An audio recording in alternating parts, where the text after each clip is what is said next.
한 주간의 광명시 이슈를 전하는 이슈 클릭. 오늘도 저희가 핫한 소식 준비를 했죠. 네.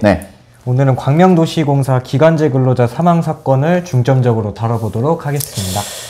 그 전에 광명시의 트러블 메이커죠, 그죠? 네. 지금 거의 셀럽으로 자리 잡았는데 안승환 시의장이 또 그 관용 차량을 사적으로 활용을 했다, 이용을 했다라고 해서 지금 많은 비난과 비판을 받고 있는데 이분은 어쨌든 앞으로 계속 나올 거잖아요, 그죠? 네. 그럼 그때 한꺼번에 하겠습니다. 네. 지난 5일 광명동굴에서 기간제 근로자가 심장마비로 사망했는데요. 네. 더 충격적인 사실은 이분의 나이가 77세였다는 것이었습니다. 광명도시공사에는 130명의 기간제 근로자가 있어요, 그죠? 네. 그 중에서 가장 고령의 근로자였다라고 하는 부분. 그리고 저희가 더 문제 삼는 부분은 뭐냐면 도시공사 뭐 여러 가지 일들이 있는데 그 중에서 광명동굴이라는 곳 자체가 사실 출퇴근하기가 너무 힘들어요. 30, 40대 분들도 매일 출근을 하기가 쉽지 않은 곳인데 걸어서 오르막길을 10여 분을 또 걸어서 올라가야 되고 거기에서 또 청소를 하는 거를 77세 고령의 기간제 근로자에게 맡겼다 라고 하는 부분, 이거 사실 저희가 봤을 때 일반적이지 않죠. 그래서 저희가 좀 들여다보면 광명도시공사가 지금 어떻게 돼 있죠? 이제 사장 밑에 2명의 본부장이 있는데요. 시설관리공단의 업무였던 위탁사업을 담당하고 있는 경영관리본부장과 향후 광명동굴 17만 평 사업과 상기 신도시 개발을 관련 업무를 맡은 개발사업본부장 두 축으로 나누어져 있습니다. 지금 이제 저희가 문제 삼는 부분은 경영관리본부장이죠. 네. 이분이 지난해에도 사실 저희가 문제 제기했던 부분에서 자유롭지 못하는 부분이 뭐냐면 사장 대행을 했단 말이에요. 그때 인사반론 뭐 일도 있었고 또 하나 또 11분의 또 여성 무기직들이 뭐 갑질 성희롱을 당했다 했는데 그것도 일 처리 과정이 매끄럽지 않았죠. 네. 뭐 결과는 더 이상했고 이분이 본부장으로서 참 역할을 하기에는 여러 가지 많은 부족함과 문제점이 드러났음에도 불구하고 1년 동안 다시 연임이 됐죠. 네. 저희가 확인해 본 결과 본인이 강력하게 원했다. 그리고 도시공사 사장이 취임한 지 1년밖에 안 됐기 때문에 또 원했다라고 하는데 지금 이제 우리 도시공사 사장님에 대한 얘기를 조금 더 하면 도시공사 사장님 이번에 그 77세 그 유가족 분들이 그 급여를 받기 위해서 찾았죠. 그죠? 네. 그 찾는 과정에서 이제 그들과 면담하는 과정에서 좀 매끄럽지 않은 일들이 좀 있었죠. 네. 사장이 현재 관련 얘기는 뭐 1도 안 했어요. 1도 안 하고 뭐 심심한 위로를 표합니다라고 한번 그러니까 그 위로의 말은 총장이 시작할 때 한 번 하시고서는 그다음부터는 주구장창 뭐 시간제 해드리겠다 얘기나 아니면 급여 물어보거나 뭐 이런 얘기였어요. 저희가 그날 저랑 신랑이랑 그날 쉬는 날이어서 같이 갔었거든요. 같이 들었는데 그런 소리밖에 안 하니까 신랑도 저 뭐 하자는 거냐고 왜 불렀냐고 지금 산책 때문에 뭐 이것 때문에 부른 거 아니야? 그러면서 몰라 나도 쟤네 지금 무슨 얘기를 하나 들어보자라고 그랬거든요. 근데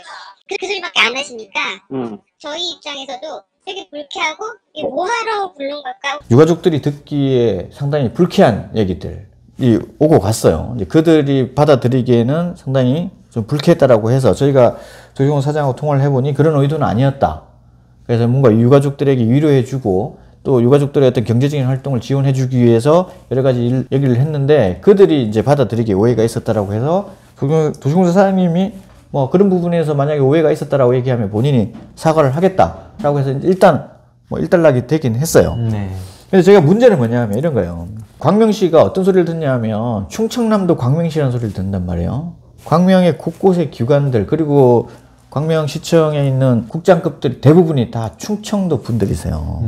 우연일 수 있으나 우연히 계속적인 필연이겠죠. 의도가 있는 거겠죠. 그래서 이 본부장의 어떤 연임을 두고 왜 비판을 많이 하냐 하면 이분이 들어와서 했던 거라고는 무기직과 업무직들이 대립이 있을 때 대립을 해결하는 게 아니라 또 대립을 심화시키고 또 같은 무기직들끼리도 대립을 심화시키고 또 이분이 이제 뭐 충청도의 마스코트라고 불릴지는 모르겠으나 뭐 여러 가지 기관제 분들 중에서 충청도 분들과 많이 또 연결이 돼 있고 무기직들 또한 친분을 과시하면서 다른 무기직들에게 갑질 아닌 갑질을 한다라고 얘기도 나오고 또 하나는 뭐냐면 지금 이제 77세 고령의 분이 이렇게 기간제를 근무하게 된 배경에도 저희가 이제 뭐 연관성이 확실할 수는 없으나 지금 광명시에서 근무하는 대부분의 기간제들이 다 인맥에 의해서 들어왔다고 하잖아요. 그죠? 네. 누가 들어오고 누구 라인을 타고 들어왔어요.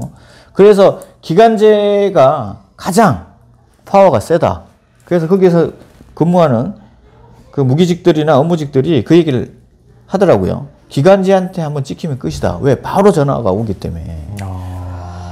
그래서 지금 이제 77세 이런 문제가 발생이 된 이유 중에 하나가 최근에 5월 달에 그 채용이 된 무기직 11분이 대부분이 다 70대 이상이었어요. 고령이었죠.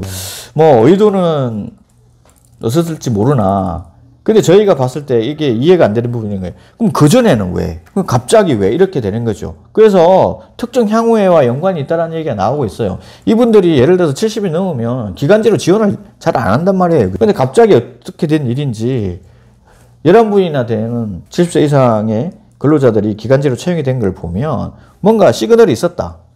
그래서 채용이 됐다라고 하는 그런 의심을 할 수밖에 없는 부분이고 거기에 이 경영관리본부장이 개입이 돼 있다라고 하는 그런 의심을 지울 수가 없다라고 하는 거죠. 그래서 저는 뭐 약 30년이 넘는 공직 생활을 하고 국장으로 퇴직을 하고 그리고 다시 또 기관에 근무를 하게 되면 저는 투철한 사명감과 봉사정신으로 근무해야 된다고 생각을 해요. 월급도 반납하고 그래야 되지 않겠어? 뭐 월급 반납하는 것까지는 좀 심하다라고 하면 그래도 최대한 이 사람이 남은 기간 동안 날 채용해준 뭐 기관장이나 아니면 단체장에 대해서 어떤 고마움 정도는 갖고 있어야 되지 않을까? 저는 그렇게 생각합니다. 그래서 시민을 위해서 어떻게 하면 내가 근무하는 기간 동안 봉사할 수 있는지 이에 대한 고민을 해야 되는데 자기가 가지고 있는 직책을 어떻게 하면 더 활용을 해서 뭔가를 이득을 취하려고 하든지 아니면 관계에 대해서 어떤 그렇게 활용을 하려고 하는 이런 부분들 이 공적 영역에서의 어떤 책임감이 전혀 없는 사람인 것 같아요. 제가 생각하기에는. 네. 저는 이분 왜 1년 동안 뭔가를 더 하고 싶어 하는지 모르겠는데 저는 아무것도 안 했으면 좋겠어요. 네. 그 뭐 가만히 있으라. 뭐 침묵의 시위도 있는데 그죠? 네. 저는 진짜 이분 가만히 있었으면 좋겠어요. 아무것도 안 하고 진짜. 지난번에 이분이 술을 먹고 저한테 전화가 왔어요. 제가 비판 기사 썼다고. 네.